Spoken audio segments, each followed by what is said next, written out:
আসসালামু আলাইকুম বন্ধুরা, আশা করি সবাই ভালো আছেন। বন্ধুরা, আজকের আমার এই প্রোগ্রামের নামটা দিতে চাচ্ছি যে কেন আমি বিএনপির সমালোচনা করব না।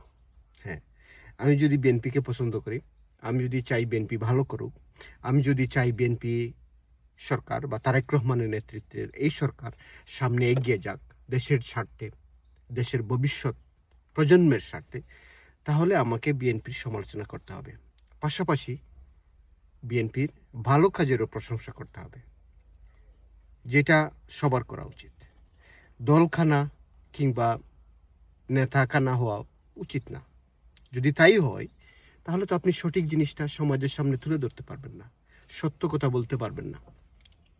আপনি যে সত্য কথা বলতে না পারেন, আপনি যদি সমাজের যে জিনিসটা দরকার, সমাজের যে ক্রাইসিস পয়েন্টটাকে নিয়ে আপনি কথা বলবেন, সেটা যদি আপনি সত্যভাবে এবং সচেতনভাবে উপস্থাপন করতে না পারেন, তাহলে আপনি দেশের স্বার্থ কি দেখলেন? তাহলে তো আপনি আপনার স্বার্থ দেখলেন। কারণ আপনি আপনার স্বার্থে, আপনার দলের স্বার্থে, দেশের স্বার্থ নিয়ে সত্য কথাটা বললেন না।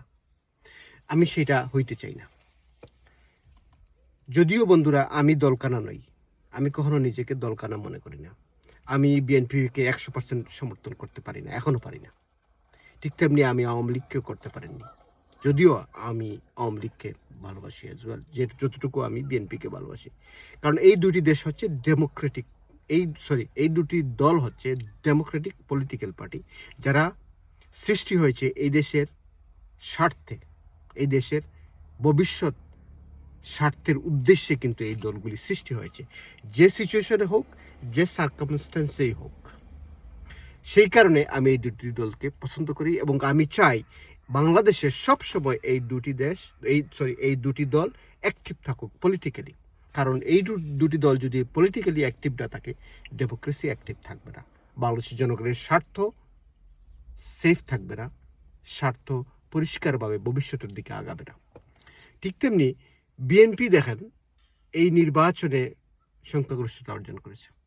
সেখানে আওয়ামী লীগের ভোট পাইছে, সাধারণ মানুষের ভোট পাইছে, আলিমদের ভোট পাইছে, সাধারণ মুসলমানের ভোট পাইছে, আপনার সেকুলারদের ভোট পেয়েছে। নিশ্চয়ই, আদারওয়াইজ সে কীভাবে সংখ্যাগরিষ্ঠ হলো?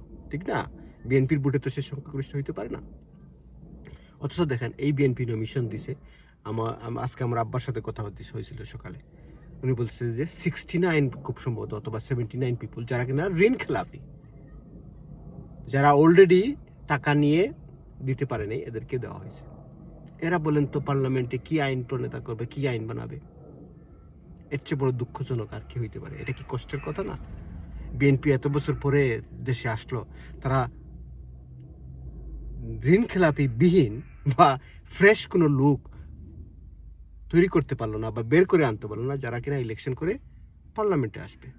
আশা করি যেটা করে ফেলছে বিএনপির উচিত এদেরকে শুধরানো, এদেরকে বলে দেওয়া, এদেরকে আলটিমেটাম দেওয়া যে তোমরা তোমাদের টাকা পরিশোধ করো। যদি এতদিনের মধ্যে করতে না পারো বা এটাকে সঠিক একটি ব্যবস্থায় নিতে না পারো, আর যদি তোমরা আরও ঋণ খেলাপি হও, আরও ঋণ নেও, তাহলে আমরা তোমাদেরকে চেক করব আইন অনুযায়ী। এরকম একটি ঢালাও বা একটি ব্যবস্থা সরকারের নেওয়া উচিত। আদারওয়াইজ বিএনপির প্রতি মানুষের ভালোবাসা, সম্মান সময় সময় কমবে। এটাই নিয়ম। মানুষ একজনকে সম্মান করে, একজনকে ভালোবাসে। সেটা কিন্তু বুঝতে হবে, সেটা কিন্তু নাট বল্টু দিয়ে টাইট করা না যে এটা এখান থেকে নড়বে না। এটা আপনাকে ডিজার্ভ করতে হবে কন্টিনিউ। আজকে আমি যাকে সালাম করি, সম্মান করি, রেসপেক্ট করি, কালকেও আমি তাকে করব, এটা কিন্তু কেনা না, এটা হতেই হবে এমন না। কারণ কালকেও সে অর্জন করতে হবে, তখনই আমি তাকে আগামীকালকেও আবার সালাম করব। ঠিক না বন্ধুরা? বিষয়টা এরকম হওয়া উচিত। সম্মান এবং রেসপেক্ট সবসময় আপনি অর্জন করতে হবে। এটা একদিনের জন্য না, এটা সময়ের জন্য, আজকের জন্য আজকের রেসপেক্ট, কালকের জন্য কালকেরটা। খোদা হাফেজ। God bless Bangladesh.